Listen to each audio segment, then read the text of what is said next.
Welcome to another episode of OG55. Today, we are reacting to one of our favorite content creators, and we are very fortunate enough actually to call this man a friend, Mr. Hey Bricky. We are reacting to one of his latest videos. We're going to talk about it. We're going to break it down up next on OG55.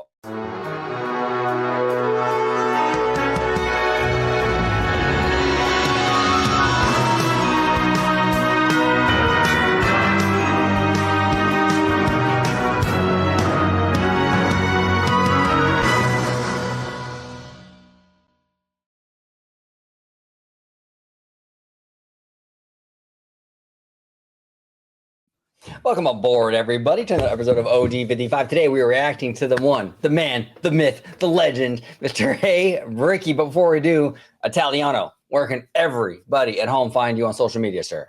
Absolutely. You can find me on X, formerly known as Twitter, at Disney George. You can also find me on Instagram, Threads, and Blue Sky under the Disney Italiano. And of course, you can find me right here on my home base on Orange Grove 55 with Citrus Corner with all that sweet, juicy, but sometimes sticky Disney news and info. And also check out my new YouTube channel, Citrico Central, sister channel to Orange Grove 55. There he is. There he is. All right. So it's kind of funny, actually. I actually watched this video, and I left a comment, and I said, hey, new Bricky video, let's go. Bricky responds, let me know when the director cut drops. Mr. Bricky, the director cut is dropping right now. We are doing the hour and a half long edition of your 17-minute video. But Bricky, you're awesome, brother. We do appreciate you, man. And we're going to break this down, George, right? As we always do it here. As we do. This is Hey Bricky. Smash that subscribe button, become a Bricky member, join his membership program, and smash that like button. Here he is. Has Disneyland Forward begun? Friends, I'm standing in front of Coco, or maybe it's Avatar. Honestly, I'm not sure which new Disneyland this is, but I am sure of one thing. I believe this is where Disneyland Forward begins. Bricky here, breaking down why this giant warehouse might be the first real sign that Disneyland Forward is finally starting to happen. Before we get into today's Disneyland Forward video series, make sure you subscribe to the channel. And hey, if you want to support the channel, grab your own 1955 undefeated ball cap right now. We even made them in XL sizes for our friends at Watch that got that big brain. Let's get started with today's video. I'm so excited you showed up. Hey, Bricky, that actually comes in handy, not just with the big brain, which, I got a decent sized brain, but with hair like this, bro, I'm going to have to get the XL. Absolutely.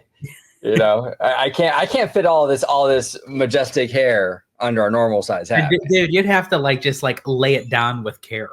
Yeah, exactly. To break down why this warehouse might be the historic birthplace of Disneyland Forward, let's start with what we always do on this channel. We study Disneyland's past so we can better predict its future. Because when we look at how Disneyland built its two newest lands, Toontown's expansion and Star Wars Galaxy's Edge, a very clear pattern starts to emerge. These lands didn't appear out of nowhere, they replaced something. So let's take a closer look at what Disney's backstage operations gave up so the guests could have Star Wars Galaxy's Edge, and figure out what exactly had to disappear to make it possible. Star Wars Galaxy's Edge didn't just appear out of thin air. It was carved out of 14 acres of land that used to be backstage support. Right. And there's no better place to start than the most unexpected sacrifice, the pony farm. For decades, tucked behind Frontierland, Disneyland operated the Circle D Ranch, its own private stable for Main Street's horses and other animals. Originally nicknamed the Pony Farm, the Circle D was more than just a barn. It was also the home to Disneyland's original caretakers, the Popes. And the Popes actually lived right here on Disneyland property for decades in a modest house. Now, the Popes is an entirely different video. Comment below if you'd like for me to make the next Hey Bricky documentary about the Popes, because it is a fascinating story. They lived really, here. Yeah, it's a story that I would. I checked Bricky's video out prior to us doing this reaction video, and I do find it fascinating. I would like to know more about the Popes. So Bricky, coming from this Italiano, yes, please make a video on the popes living at Disneyland. Oh, hell yeah. Absolutely. Love to tell, if you pinky swear, you'll watch it. There were feeding stations, grooming stalls, offices, and even a massive exercise arena for the horses to stretch their legs in between their shifts and also just to run wild. That's exactly where today you fly the Millennium Falcon. The courtyard that I'm standing in right now, where you've likely had... Which, by the way, not to go off on a tangent, but the Millennium Falcon, Disney is finally getting it right with the Millennium Falcon. They're switching up the adventures, new locations. They're incentivized. They're making the engineer role cooler. There's all kinds of stuff they're doing with this attraction that they should have done 6 freaking years ago, Disney. But you know what? Better late than never. Yes. Better late than never. It's finally happening. And to Bricky's credit, which we recently did a reaction video with our friend Mr. King Park about Star Tours, this kind of puts a nail in Star Tours' coffin in a lot of ways. One of the big draws for Star Tours was, that flexibility, right? That you go into different planets, doing the different kind of adventure thing. If they crack that code, which it seems like they have with Smuggler's Run, what is the point of... Really, what's the point of Star Tours? You know what I'm saying? I mean, really, what's been the point of Star Tours really since Rex left? Because he's the MVP, you know what I'm saying? But in all seriousness, though, this changes the game. And to Bricky's credit, with that recent video from a couple of weeks ago, I think it spells trouble for Star Tours. I think it's dead attraction walking. I really do. But we'll see. Had your photo taken. This used to be the Pope family's front yard. This corner of Smuggler's Run sits exactly where the stables and care facilities once stood. Disneyland traded a working ranch for a working starship. In 2016, the Circle D Ranch was demolished, but it wasn't the end of the story. It was actually the beginning of a much better one. Disney built a brand new 5.5-acre ranch in Norco, California. Modern, roomier, and much quieter for the animals' mental well-being. Awesome. Now the Disneyland horses are trucked in for a few days at a time to work in the park, with a small on-site barn to house them during their multi-day stay, and that barn is just on the outskirts of the Jungle Cruise. This creative problem-solving is much better for the horses, and it also allowed Disney's Imagineers to design a premier attraction with a blank slate to mold and... What's up? See, and this just goes to show when a lot of people say, oh, well, you can't take this out because it already houses this. Where's Disney going to put this? Trust me, Disney will find a way to figure something out. They are very good at problem solving if they really want to put something new in that space. Let me tell you this. The Mickey Mouse shorts. I think is it Paul? Who does those shorts? Is it Rudish? Rudish, yes, the Rudish shorts. Is it Paul Rudish? I think it's Paul Rudish. Correct me if I'm wrong in the chat. But anyway, the Mickey Mouse shorts, the modern Mickey Mouse shorts, are a money maker for the Mouse House. Okay, a money maker for Disney. When they saw the opportunity to put that version of Mickey and Friends in Disneyland, they were willing to bulldoze all kinds of backstage for it. You know what I'm saying? Shit, I said, you know what I'm saying? I had actually a comment on the last video. Some guy was making fun of me. He's like, you know what I'm saying? And it's a bad habit. Anyway, but yeah, really, when Disney you're right, George. When Disney wants to get something in there, whether it be Mickey, because it moves a lot of merch, whether it be, Star Wars, whether it be whatever it is. I mean, they're going to move heaven and earth to make that happen. I mean, Disney, when motivated by money, will absolutely go there. So nothing is really off the table. So when you see backstage and you see a building here or a building there, don't assume that that's set in stone where they will never go in that area. That is not the case. Disney has shown a willingness with a lot of this stuff to move this stuff off property. And I have no reason to believe that they won't do it again. So everything is basically on the table right now, I think. Exactly. And by the way, that's your slogan. That's your trademark. So don't get rid of it. Oh, you know what I'm saying?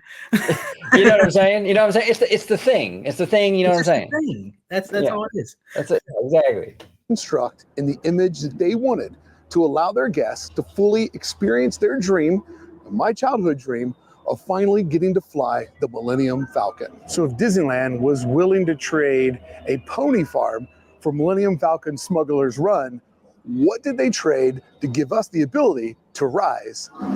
So literally, right here, right on the corner here, is where the horse stables and facilities started.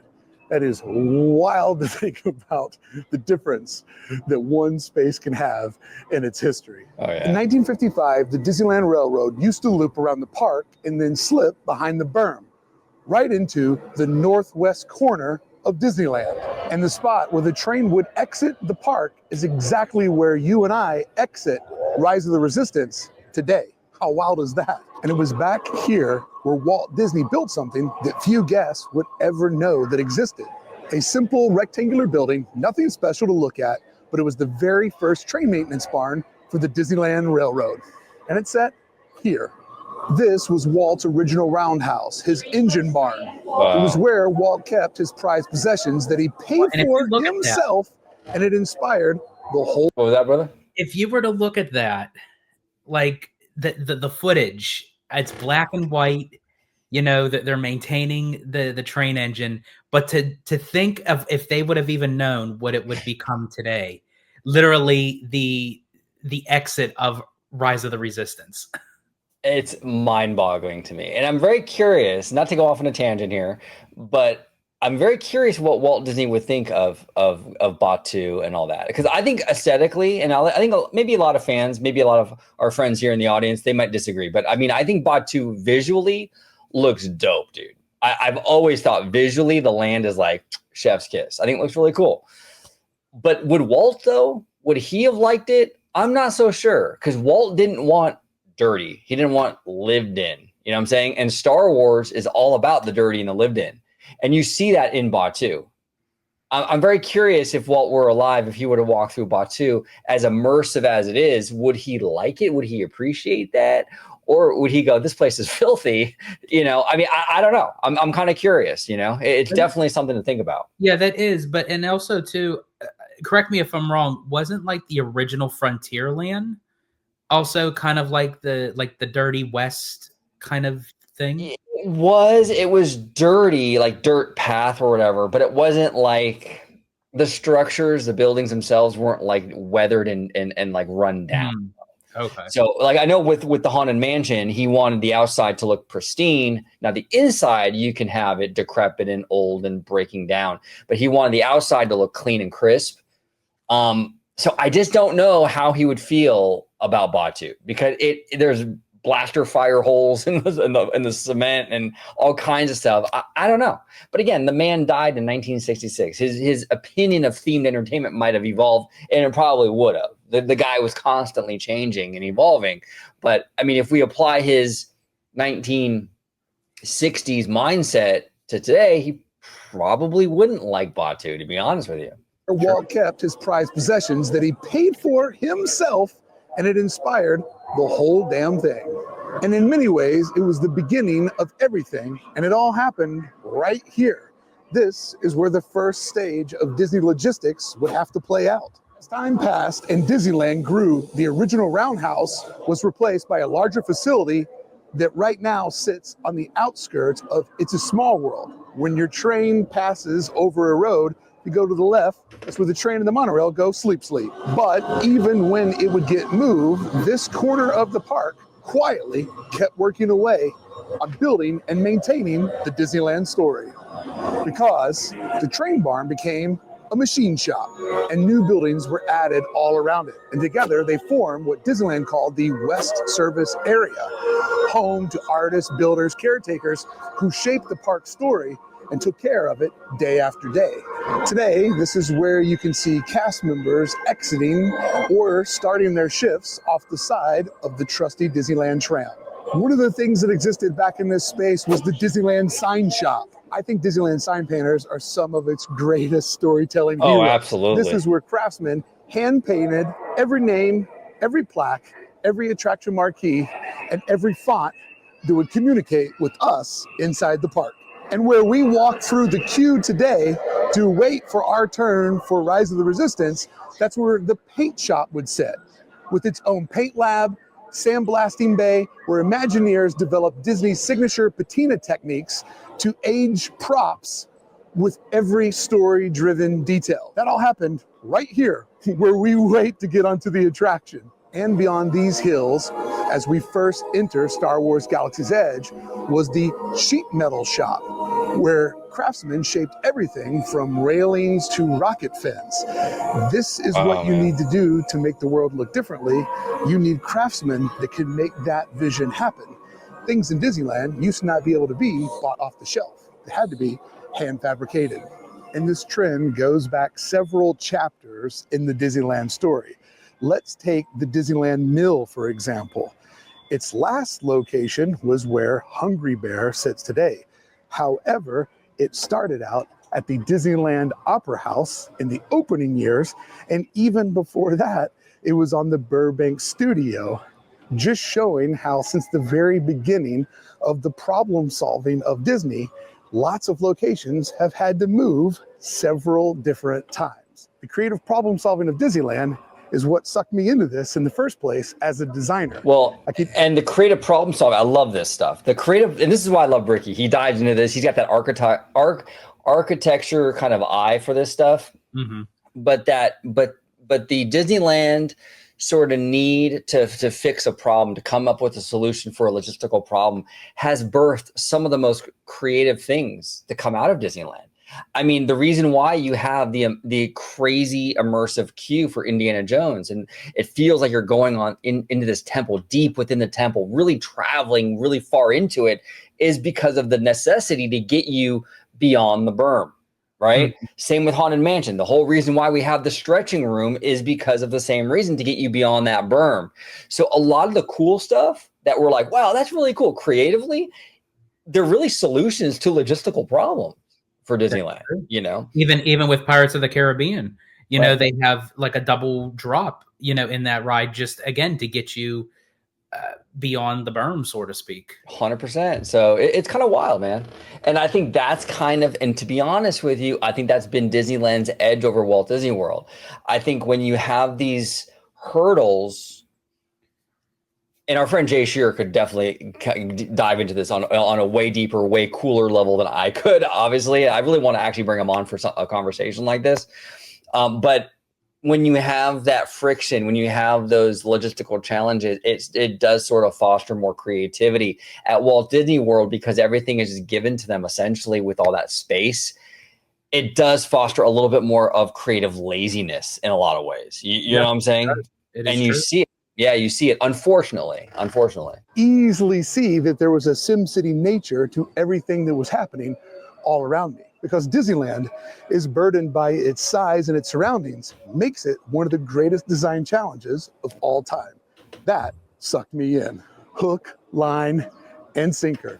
In the mill is where wood is carved. It's cut and transformed into custom architectural pieces you could never grab off the shelf in a store, either because it's grossly outdated, or even better, it's something that never existed before.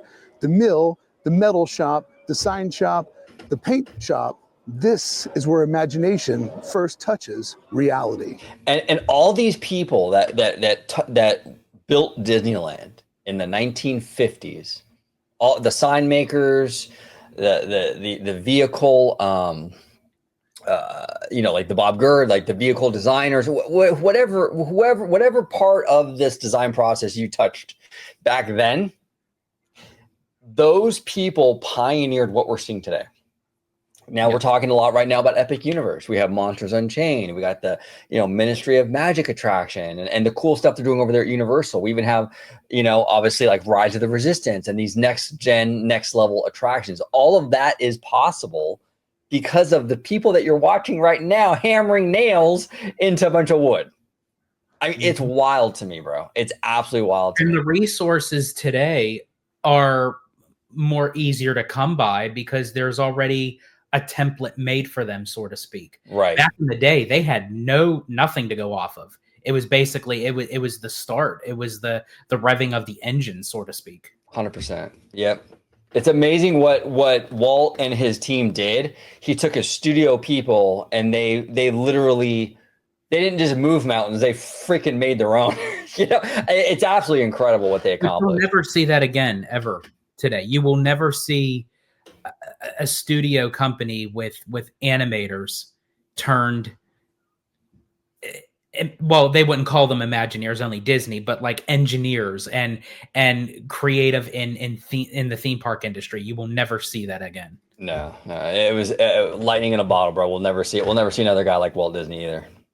And in later years behind me would be the horticultural department, dedicated to preserving Walt's original vision of Disneyland being a living garden and not just a place full of off-the-shelf carnival rides. It was also where the cycle shop existed, not sure what they did there, and environmental services, handling the quiet magic of cleanliness, safety, and upkeep. It's all the things that we don't think about until we see they're not actually being done properly.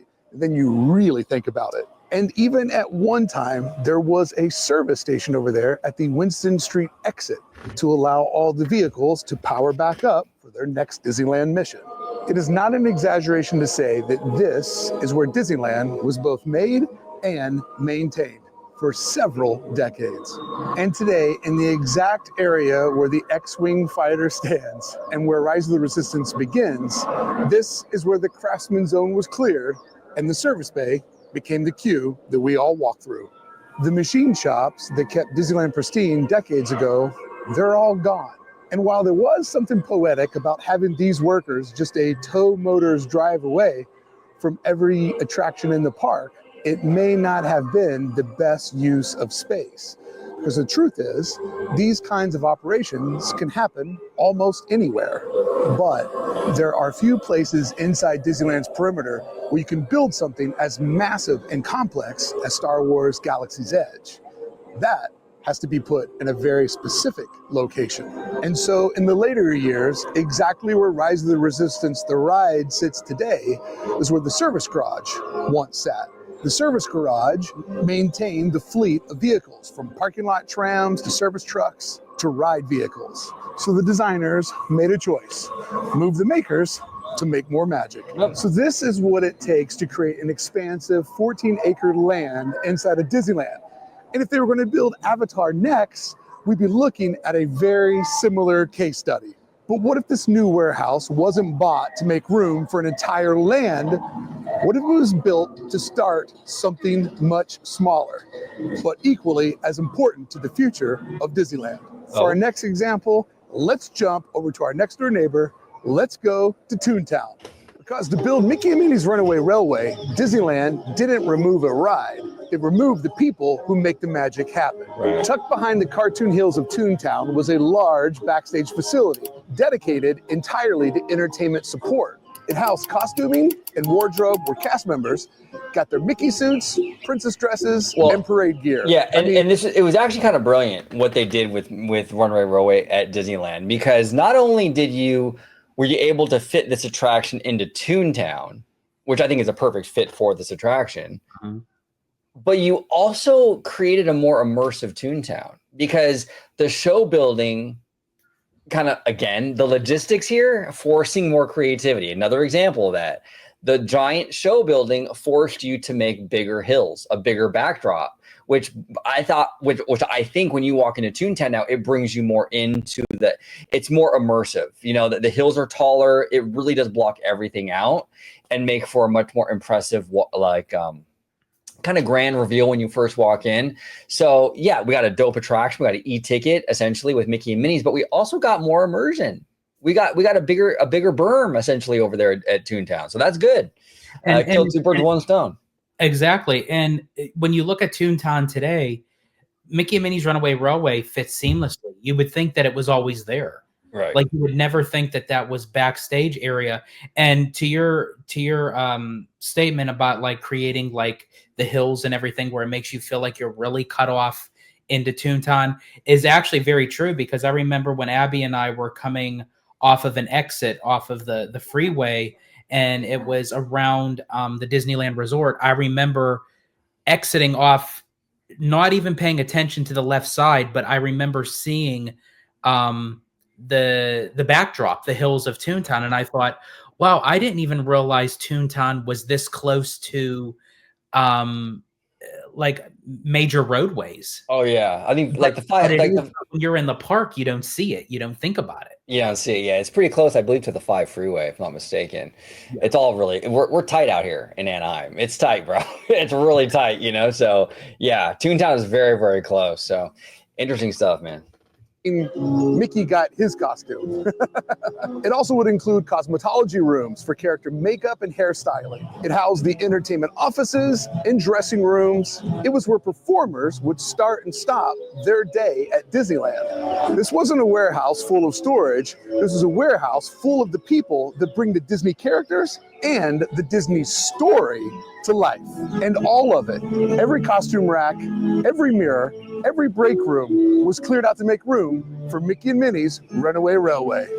It's easy to forget how much backstage is required to create a front stage moment. And this warehouse was huge, but so is the adventure that we take with Mickey and Minnie. By the way, Goofy, completely innocent. Mickey is clearly to blame for this one. And that brings us back to the warehouse where today's video started. If Disney is willing to move an entire costuming operation out of Toontown to make room for Mickey and Minnie's Runaway Railway, could this warehouse be the next move in that same playbook? And what if this isn't for an entire land, but for one attraction? And what if that one attraction is Coco? Because there's only one way Coco ends up at Pixar Pier.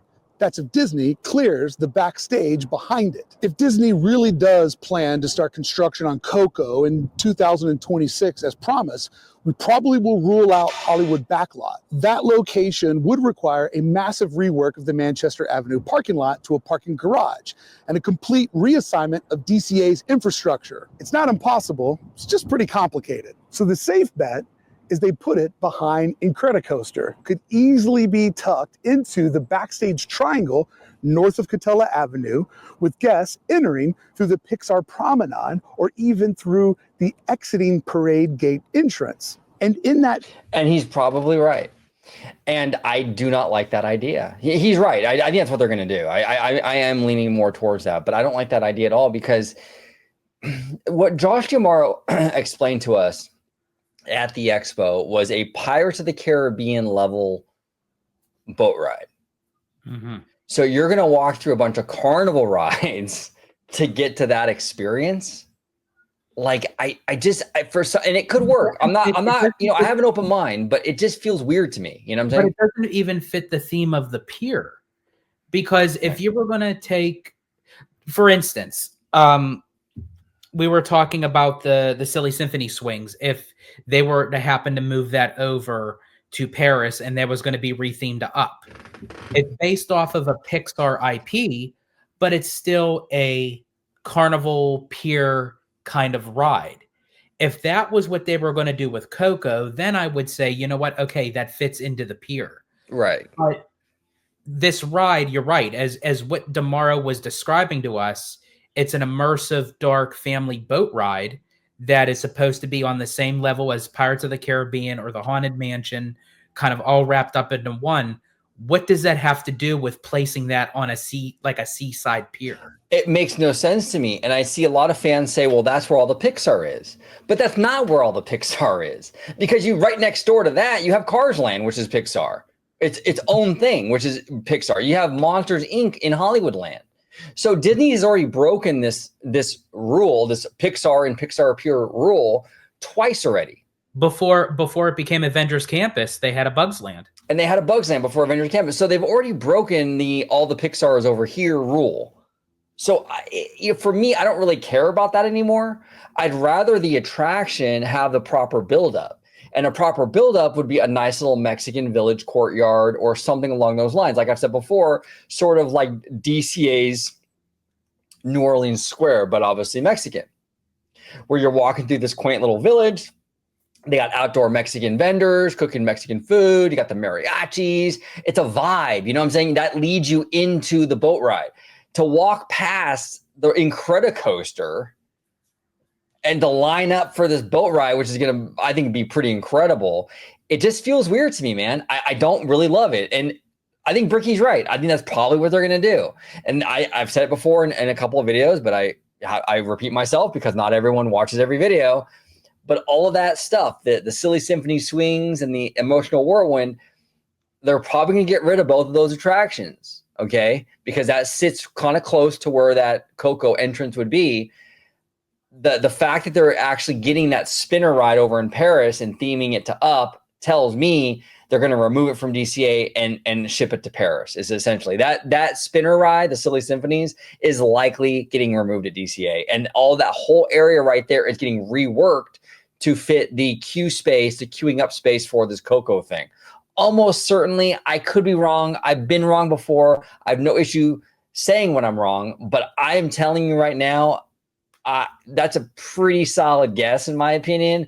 And I think they are going in that direction, but we'll see. I don't know. We'll see. But I don't like it in Pixar Pier. I never have. It feels weird. It's way too immersive. It's way too good for that land. Or if they Triangle, were there are really quick, bro. Sorry, if they were thinking about getting rid of Silly Symphony swings anyway, why not clear out the entire Paradise Gardens area, and it could be adjacent off of the pier, but then you could then have basically a little Coco mini land where then you could maybe incorporate a little Mexican village with little shops and decorations and all that. Yes. Look, it's a California theme park, or it's themed to California. At least right now it is. We'll see what happens, you know? But it's a California theme park. Mexican culture is a massive part of the fabric of our state and our culture. And to shoehorn an IP based on that beautiful culture, to me, is such a missed opportunity, man. I mean, really, honestly, Mexican culture, or even just Latin culture in general, should have an entire land at DCA. Yeah. But they're going to do, but see, that's the thing. When it comes to DCA, it's always the lazy, quick thing. Like, I'd rather them work what they have to work to make this thing more impressive. They would do it for Disneyland. They do all kinds of, they rerouted the Rivers of America and the train and this, that, and the other to make sure Galaxy's Edge fits perfect. But with DCA, they always want to cut corners, man. And it pisses me off because this park sits in the shadow of Walt's original park. Mm-hmm. This is not a throwaway thing, dude. This is feet away from the park that Walt Disney built. I want this thing to be as close to that as possible in terms of quality. But Disney, for some reason, doesn't see it that way. I don't know why. It's doing the same thing at Walt Disney World. It's like, well, let's ignore Epcot. Let's ignore Animal Kingdom. Let's ignore Hollywood Studios because it's not Magic Kingdom. And it's like I don't know what that mentality is, that it's only, yes, Disneyland Park is the GOAT. It's the OG, you know, but it's like, wouldn't you want something to complement that park and make it as an entire resort that would want people to get engaged with, not just with one park, but both? Yes, I agree, man. I completely agree. And then really quick too, as far as with the Paradise Gardens, they already incorporated the Mexican culture over there. They used to have the Coco, the Coco family little show with the mariachis. Yeah, I think it's the Plaza de Familia, if I'm not mistaken. That's it, yes. And then during the holidays, they bring out the Three Caballeros. So it's like, you already have it set. The stage is already set there. Like, I don't get it. Come on. You know, it makes all the sense in the world to me. But for some reason, they don't go there. Are three main buildings that Disney would have to find a way to move that into a different part of the park. That's where this comes in. And in that triangle, there are three main buildings. One supports DCA's parade entertainment team, and another appears to be a break space or backstage offices. And a third seems to store dozens of outdoor vending carts, those churro stands, popcorn wagons, and the mobile snack and merch machines that chase you down every day at the park. But here is the catch. You can't store a parade off-site. No. And you're not going to be trucking vending carts from 2 miles away every morning. But what you can do is clear out whatever operations that can be moved. And that's where this warehouse comes in. This thing is absolutely massive. And even though there's nothing exciting to see here whatsoever, and I'm obviously not going to trespass, I did think it was important to show you how big it was and to actually come here and see it with my own eyes so I could understand they have a lot of room to play with here. And let's take it a step further. Even if the operations here went a little bit further, the park operations moved to here, you can see how everything can just get moved piece by piece until finally they get the perfect fit for whatever their goal may be. I absolutely love all of the problem solving that Disney has to put into growing Disneyland because of its rare space. This type of stuff excites me. If it excites you too, make sure you subscribe to the channel and also check out our Disneyland Forward playlist. I've been breaking this down for over a year now, like no one else has, getting deep into the design details that have me so excited for what's coming next. Just a few miles down the road from Disneyland and on Cerritos Ave, which by the way, used to cut through where Disneyland is today. This road at one moment was right on the edge of where the firehouse is in Town Square. Disney paid $124 million for a massive premium warehouse space located miles from the park in Anaheim, and it sits on 10.5 acres, giving Disney room to store, stage, and support a wide range of off-site operations. Disney had been renting this massive warehouse for some time, but now they've bought it. And that wasn't a new move, that was a strategic one. Because friends, when Disney decides to buy something instead of lease it, that usually means it's about to become part of a very long-term plan. They're not just solving a space problem, they're setting up the board for what comes next. So my theory is this: the warehouse behind me will absorb more backstage operations from the parks, freeing up space for future construction inside the resort, which means we're entering a new round of Disneyland's favorite strategy, shuffling the tile on the board. One department gets moved to make space for another. And we just did a video just last night.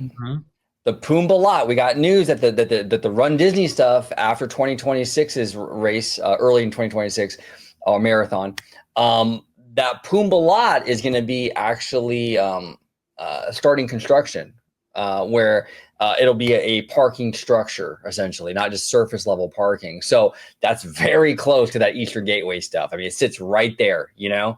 And I believe right now the Pumbaa lot is for cast members, if I'm not mistaken. Comment in the chat if we're mistaken on that. But things are moving and shaking here. You know, like Bricky said, we got this warehouse over here, which I agree with him. I think they're going to move a lot of the operational stuff over here, whether it's for Coco or Pandora or whatever. It doesn't really even matter what project. It makes sense because we all anticipated that when Disney starts to make the first move, it's going to seem like insignificant because they have to make clearance to be able to make all these huge projects come to life, so to speak. You know, you can't just wake up one day and saying, okay, we're going to start building Pandora. We're going to start making Coco. They, depending on where, or since we're doing a Bricky video, because I know he gives me shit on it all the time, Coco. Coco.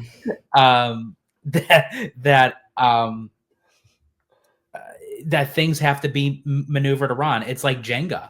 You know, you have to take one piece to, you know, maneuver to another and to essentially reach your goal.